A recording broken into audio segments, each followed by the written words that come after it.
Okay, as promised. This is from my book, Rock and Blues, Fiddle Jam, and Atoodz.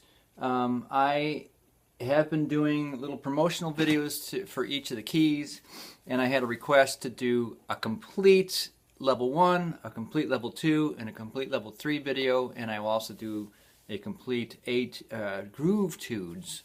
If you're not familiar with the book, it has 3 levels in each key. I think it's 15 or 16 different keys I did of the most popular ones. Not every key, just the most popular ones. And this is level 3 of D minor exercises from the Rock and Blues Fiddle Jam Atoodz book. If you followed along in these, I won't dilly-dally too much here. We're already into the heavy stuff. If you're a classical player, this shouldn't be too hard. If you have the book, by the way, it's only 20 bucks on the Fiddle Jam Institute website. It's a digital download. Even a classical trained player might stumble on some of these, so I'm going to go slow. If you're doing it just by ear, good luck. It'll be a bunch of double drones and double stops, and this is a little more advanced, a lot more advanced than level 1 for sure, and even level 2. So, parallel fifths come up. And I did these similar things in every lesson in the book and every key. So, parallel fifths are not the greatest thing if you ask me, but they do come up. I hear even bluegrass players throwing in parallel fifths.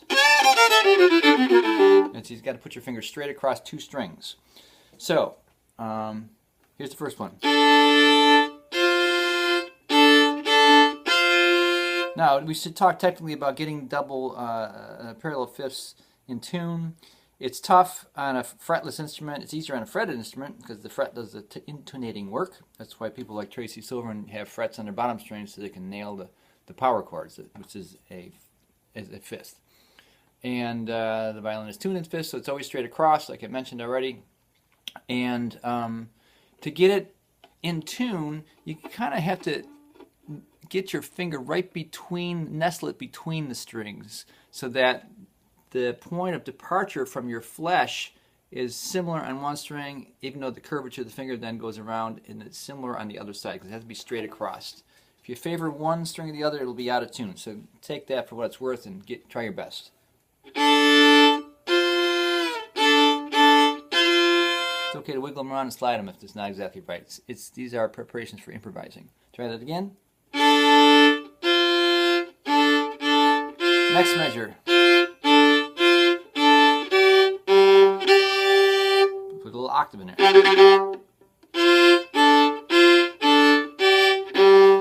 Next one. Rest. 16th notes. Rest. Next one.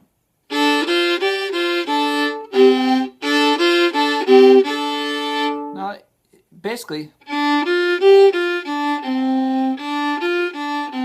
easy stuff, just we're doing it across 2 strings. Measure 89.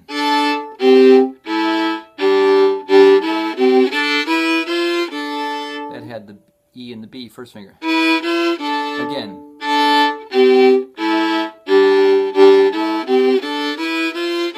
Measure 90.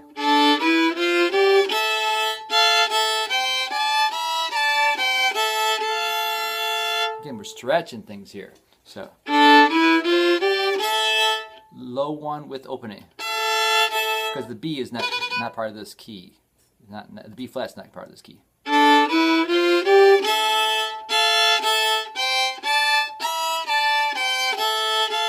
One more time.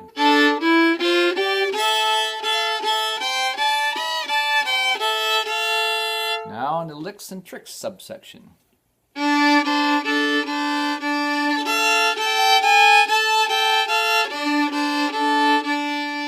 This one is actually pretty easy. It's not unlike the second level stuff, but it's got drone Ds and drone As going on all the time.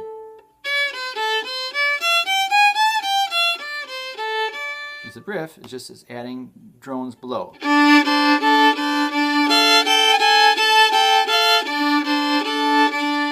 Drones below are technically the easier ones to do. Drones above are a little tougher. Measure 92.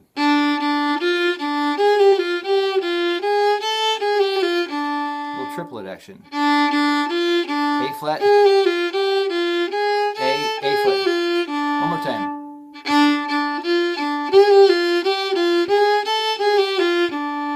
93.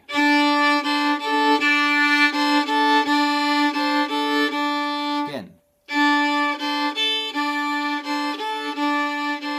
94.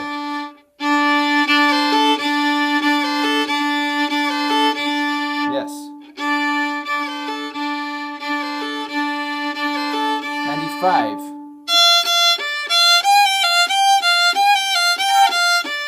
That's F, A flat. 96.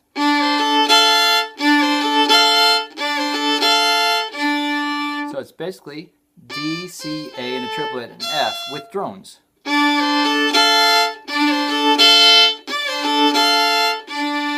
Again, these are meant to develop your vocabulary for the cool stuff. Sounds cool to me. 97.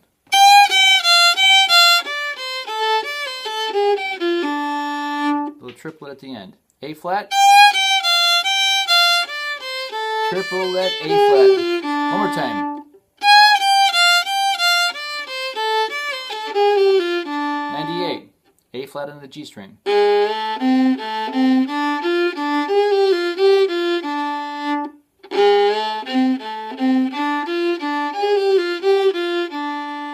Next, I go into second position. If you're not familiar with second position, it's when you slide your hand up. So your first finger is now where your second finger usually was. So if you're an advanced player, you should know that. So F with the first finger, G with the second, A flat with the third finger, open, C with the first finger, D with the second finger, F with the fourth finger on the A string. I'll do that. I love this key in second position. Up. Try it.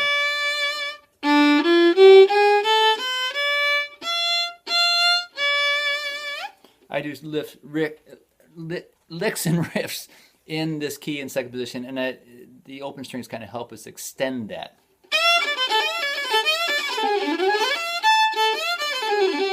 This is it. So 99.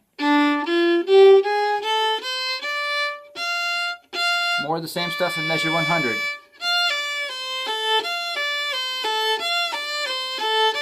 When I just messed around a second ago, I think I used it riff. A little more speed. One more time. Good. 101.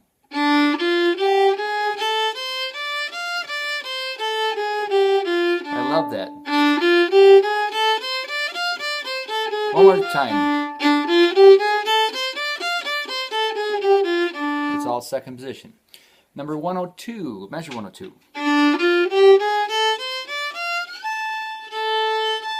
I slide up to the harmonic. Halfway up the string. That's a riff I use all the time. That's one of my riffs. I throw that in. It's a little... I know it's not always... If you have riffs, this is another subject. If you have riffs and tricks, and you're just pulling them out as cheesy things you know you can impress people with, that's not the highest level of improvisation in my opinion, but even my heroes do some riffs from album to album. Oh, that's the same riff they used the last album.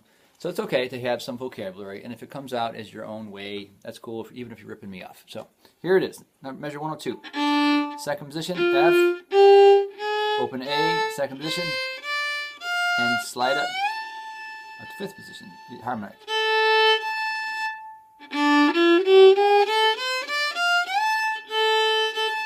One more time. And then here's my riff, measure 103. How many notes is that? Is that 1, 2, 3, 4, 5, 6, 7, 8? Yeah, it's 8. So it's open, open, harmonic. There you go. Make it yours if you want.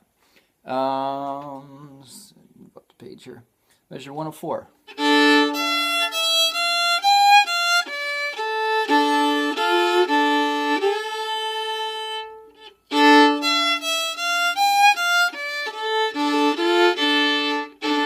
One more time.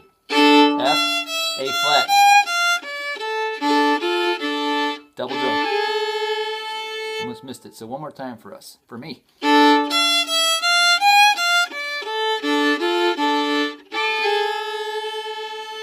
Okay, almost missed it that time too. So 105. A little more rhythm. So it has the sixth note, this B. I like to slide that with C. Again. There's 106. Similar as the last one, just an octave up with drones.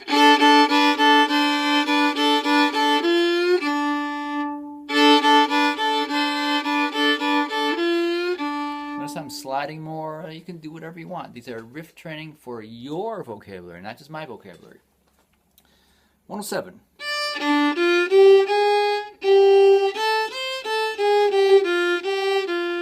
We stole from the early one with the sitting on a park bench, Jethro Tull. And expand. Again.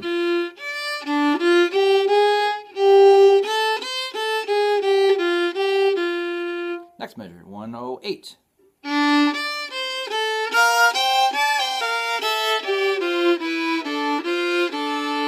We broke the rules there. We put the B flat in there. That's okay. If you're going by fast, it's an outside note, and in jazz, outside is cool. Like, it was outside, dude, that was cool. So it's okay to break the rules and mess around with this stuff. Because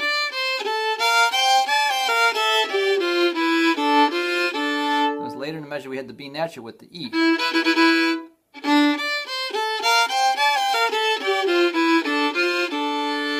109.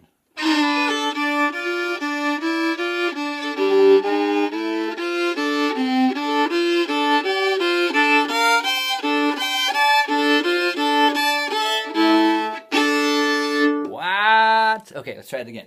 Let's break this down a little bit. So it has a whole bunch of more difficult stuff in there. And I did that in the last riff of every level 3 exercise in the whole book. So it really make you think. So it's triplet with the open drop with drone Ds. Octave. Now hold the octave and put low 2. If you're a classically trained player, double real finger double stop shouldn't be too difficult. E with the drone D, back to F. So G, parallel fifths, A flat, A.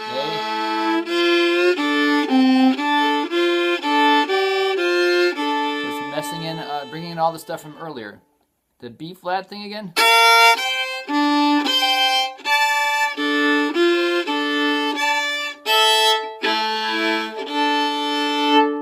Let's try it in tempo. There you go.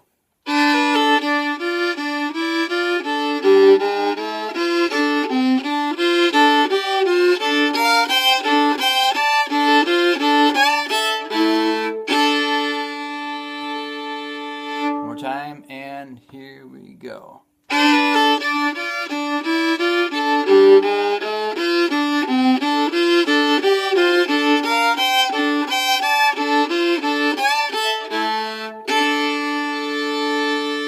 there you have level 3. So you can work these things up to speed, have your own tricks and weirdness, and you'll be really experienced with the key of D minor with all 3 levels. Again, these are all from the Rock and Blues Fiddle Jam Atoodz book for sale on my website, the Fiddle Jam Institute. It's in the store, $20. It's a digital download. It has 100 and some pages, 93 pages, sorry. And a lot of the popular keys, 3 levels on each one. This is the 3rd level, plus a groove Atoodz, which I will do next when I can. Talk to you soon.